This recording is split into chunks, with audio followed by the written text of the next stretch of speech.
that loophole. I mean, the terrorists, the psycho sickos, the folk, these mass murderers, these white male mass murderers. My mommy didn't love me. The kids used to pick on me. I never had no real Air Jordans, whatever the hell that problem is. LeBron is rich, whatever the problem is.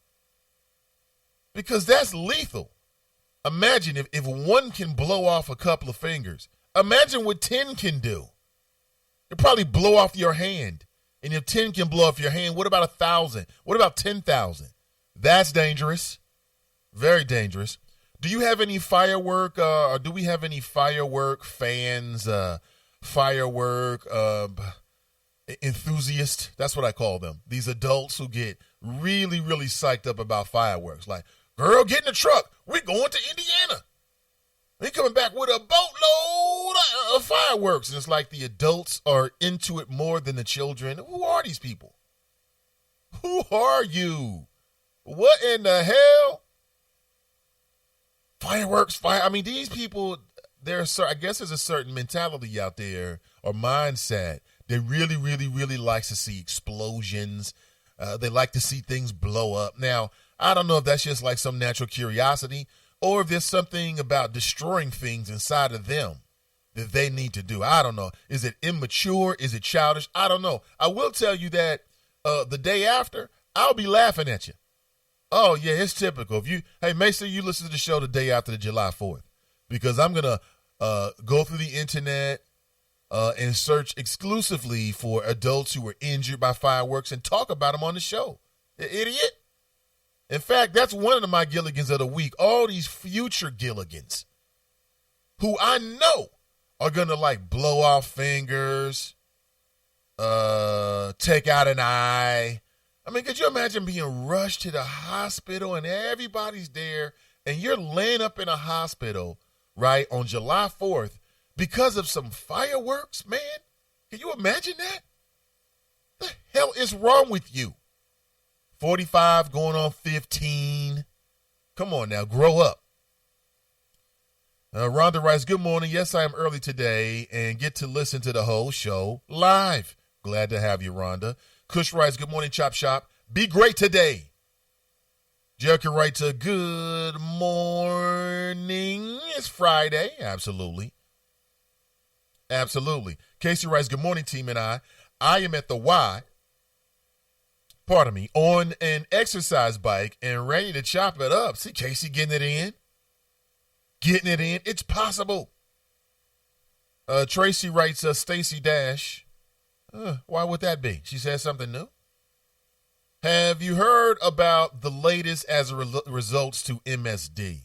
Just yesterday, while discussing it with you on this platform, I wondered if the media was going to turn their attentions to Charlie Winburn, because Charlie Winburn, everybody knows, is tight with Sam Malone. And, of course, that's exactly what's happened within the last 24 hours. Big story, Cincinnati.com, and it's all about whether and why and if it's ethical, if Winburn had any influence on basically Sam Malone receiving that deal to be a consultant with the Metropolitan Sewer District. So now we got another black man involved.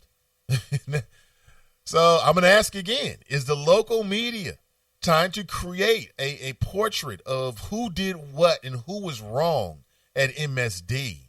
And is that portrait black? I mean, because at this point, and maybe this is the way it is, you got the former director, Mr. Tony Parrott, African-American. You've got a consultant, and I would imagine how many other consultants worked with MSD? Were there any other consultants at all?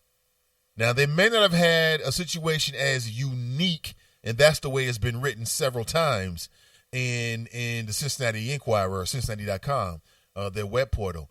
But so they're trying to imply like, hey, something went down. Now they're talking with Winburn. Apparently, Winburn received a phone call from the city administration. They even know the time of the phone call. And it implies that there was a conversation about the fact that Sam Malone had just received a $55,000 check. Winburn this morning says, listen, I didn't do anything wrong. Or he says, listen, I had no involvement with what Sam Malone was doing with the MSD. And he's like, if I did had inserted some kind of influence or maybe a suggestion or something like that, he said, listen, that wouldn't have been wrong. There's nothing unethical or illegal about that. He said, listen, I'm not personally profiting. Sam and I don't have any business ventures together, at least not on paper. Nothing you can prove. So now a third man is sort of being pulled into this. That is deep. Were any white people involved at all in MSD? Was a whole black operation? And apparently so. Apparently so. And I don't know if this was an unusual situation or not. I don't know. Something tells me it's probably been done before. And that's a scenario in which this Sam Malone, former member of city council, by the way, and that he found himself, in that position. Now, if you're Sam Malone and they want to set you up as a consultant and they're going to pay you $300,000 over a 3-year period, okay, for some consultant work, that sounds like not part-time, okay? That's a part-time salary, $100,000 a year. That's a part-time salary for a consultant. That's a full-time salary for many people, way beyond a full-time salary. In fact, for some folks, hell, we know the average black home. Think about that. The average black home, $35,000 a year, somewhere around that. Sam Malone was pulling $100,000 a year to consult, I'm sure part-time, for MSD. Okay, great. It's a gravy deal. I don't have a problem with that. That's that man. Why is that such an issue? Why is the fine folks over at Cincinnati.com trying to make that an issue? You tell me. Do you believe that Winburn did something wrong? Did he somehow unfairly influence the process? I'm Charlie Winburn. Get this man a damn job, or I'm going to the media type thing. I don't know. He hasn't confessed to that. We'll discuss, though. Nathan Ivey. This is the Nathan Ivey Show.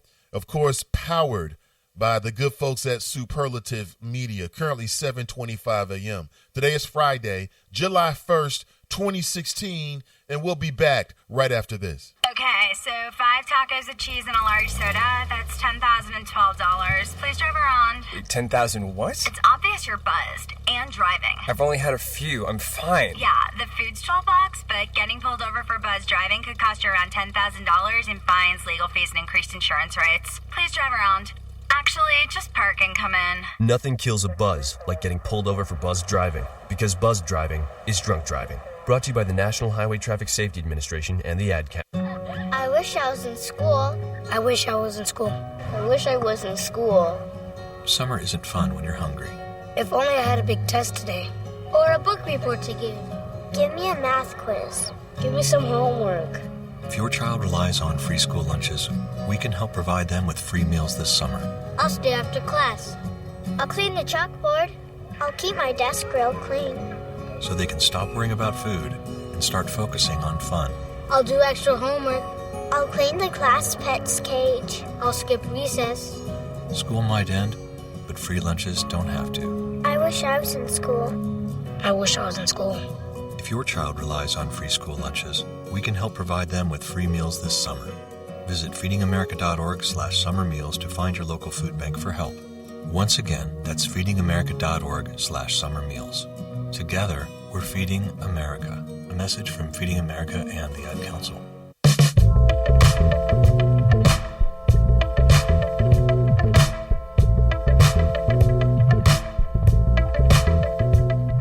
Good morning. Welcome back. Nathan Ivey with you.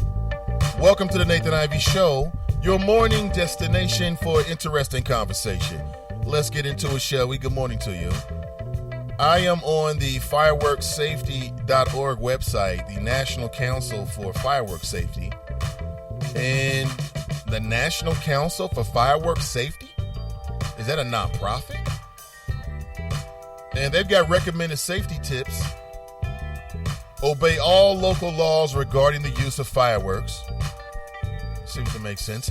Know your fireworks. Read the cautionary labels and performance descriptions before igniting. That's going to be a problem. You talking about reading now? Uh-oh. Anybody trying to read no damn fireworks? Have you ever read the labels on fireworks? I'm not a big firework enthusiast. So, no. Nobody's reading no damn labels on fireworks. You open it up, you look for the wick, you get fire, you burn it, and then you throw it, or you leave it on a ledge or something like that. I'm just trying to help people. Responsible adults should supervise all firework activities. Never give fireworks to children. Does that include the little sparklers? I mean, all the things they say you should never do, I did as a kid. All of that stuff, man. Putting fireworks in your friends' pockets, throwing them at their feet.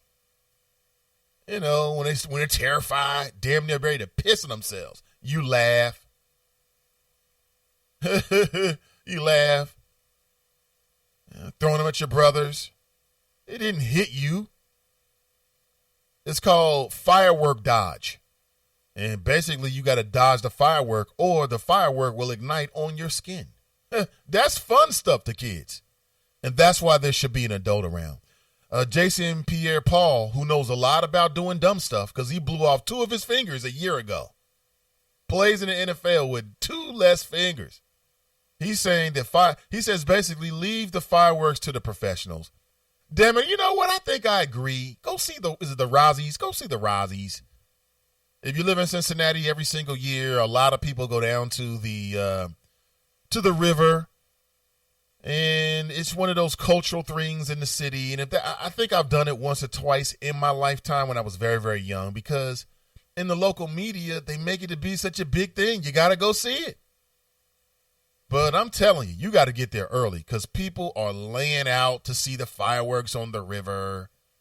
And it's a spectacular show. It really has. I've viewed it many times, maybe only twice from downtown. That was enough for me. You're talking about a thick crowd. I can only imagine. Some people get really excited about fireworks. Fireworks, fireworks. And is there like a fireworks man in your or family in your neighborhood? Every single year they got to go overboard. Like, I mean, are you trying to get attention? I'm not coming to your backyard to look at your backyard fireworks. I don't want to see that, man.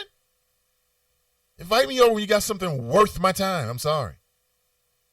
Let's see what else. Daryl writes, did he at Edward? I haven't heard it yet, but I'm hearing the same thing from people who have heard. I got to check it out. Tracy writes, true story. I was in Mr. Kelly's back in the day, same weekend for the July. And some idiot set up an M40 on the dance floor. Thank God I wasn't injured, but I sure was to death for a couple of months, scared to death for a couple of months, I think she was going to say. Right, people do that, and I'm sure they got a big kick out of watching everybody run around and showing that they're afraid of being injured by an M80. And as a kid, every once in a while, we come across an M80, like some kid from 2 blocks away's got an M80. Really? Yeah, they're going to shut it off at the park. We run down there, he's got an M80. And an M80s are much bigger. And the kid with the M80, he knew everybody was afraid of it, right? And he'd be like throwing it up and maybe juggling it with some other fireworks. I mean, fireworks. And, I used to like the fireworks where there were like 2 strings and you had to pull the string apart. And then the chemical reaction, you get like a bang and maybe even like there might be like a light source or something like that. Because what's better than fireworks in the dark? Not only do you get the bang, but you get a little bit of a light, right? Adele writes, he's talking with Tracy. Did Stacey Dash go in on Mr. Williams? Is that what I'm piecing together? Good morning, Mr. Hollywood. Good to see you. Cruther writes, definitely Stacey Dash. Female acting like she needs her shoulders lowered? What?